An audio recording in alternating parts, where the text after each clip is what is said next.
великой победы! Ура!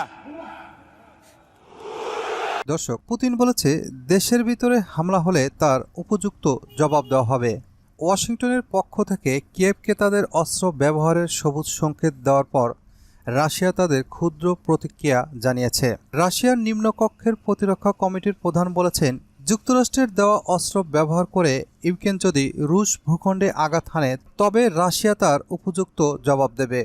রাশিয়ার জ্যেষ্ঠ নিরাপত্তা কর্মকর্তা আরও বলেন, রাশিয়া যখন ইউক্রেনের বিরুদ্ধে কৌশলগত পারমাণবিক অস্ত্র ব্যবহারের কথা বলেছে তখন কোনো ভাওতাবাজি করেনি।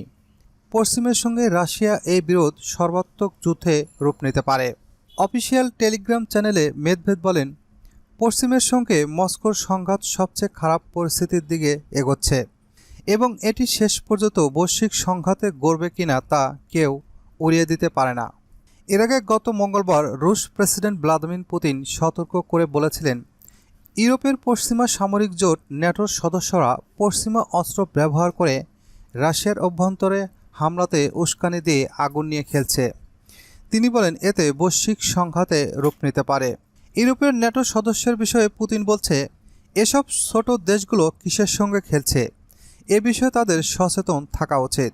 তাদের মনে রাখতে হবে তাদের স্থলভাগ অনেক ছোট এবং তা অধিক ঘনবসতিপূর্ণ।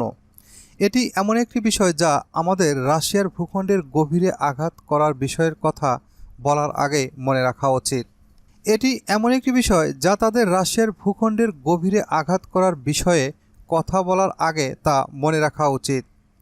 এর আগে গত বৃহস্পতিবার যুক্তরাষ্ট্রের কর্মকর্তারা জানান, রাশিয়ার ভূখণ্ডে হামলা চালাতে মার্কিন অস্ত্র ব্যবহার করার ব্যাপারে ইউক্রেনের উপর যুক্তরাষ্ট্রের যে বিধিনিষেধ ছিল তা প্রেসিডেন্ট জো বাইডেন প্রত্যাহার করে নিয়েছে। তবে শুধু খার্কিভ অঞ্চলের সুরক্ষা নিশ্চিতের স্বার্থেই এমনটা করা যাবে। নাম প্রকাশ না করার শর্তে এক মার্কিন কর্মকর্তা বলেন, খার্কিভ অঞ্চলে হামলার জবাবে পাল্টা হামলার জন্য ইউক্রেন যে যুক্তরাষ্ট্রের সরবরাহ করা অস্ত্র ব্যবহার করতে পারে তা নিশ্চিত করার জন্য প্রেসিডেন্ট সম্প্রতি তার দলকে নির্দেশ দিয়েছে। এর মধ্য দিয়ে যেন ইউক্রেন হামলাকারী বা হামলার প্রচেষ্টাকারী রুশ বাহিনীর বিরুদ্ধে পাল্টা আঘাত হানতে পারে। নীতিমালায় পরিবর্তন আনার বিষয়টি দ্বিতীয় এক মার্কিন কর্মকর্তা রয়টার্সকে নিশ্চিত করেছেন। মার্কিন পররাষ্ট্রমন্ত্রী অ্যান্টনি ব্লিংকেন গত বুধবার ইঙ্গিত দিয়েছেন, বাইডেন নীতিমালায় পরিবর্তন আনতে পারেন।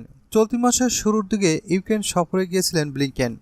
গত বুধবার সাংবাদিকদের তিনি বলেন, যুদ্ধক্ষেত্র পাল্টে যাওয়ায় সে অনুযায়ী পদক্ষেপ নিচ্ছে যুক্তরাষ্ট্র। ন্যাটোর বৈঠককে সামনে রেখে জোট প্রধান বলছেন, সদস্য দেশগুলোর উচিত রাশিয়ায় হামলা চালানোর ক্ষেত্রে যে সীমাবদ্ধতা আরোপ করা আছে তা পূর্ণ বিবেচনা করা। এদিকে যুক্তরাষ্ট্রের এই নীতিমালা পরিবর্তনের পরপরই ইউক্রেনের খার্কিভ শহরে রাশিয়ার বিমান হামলায় ৩ জন নিহত হয়েছে। রাশিয়ায় হামলা চালাতে মার্কিন অস্ত্র ব্যবহারের জন্য ইউক্রেনকে যুক্তরাষ্ট্রের অনুমতির কয়েক ঘন্টা পরপরই এই হামলা চালায় রাশিয়া। রাশিয়া সাম্প্রতিক মাসগুলোতে ইউক্রেনের কয়েকটি এলাকা পূর্ণ দখলে নিয়েছে।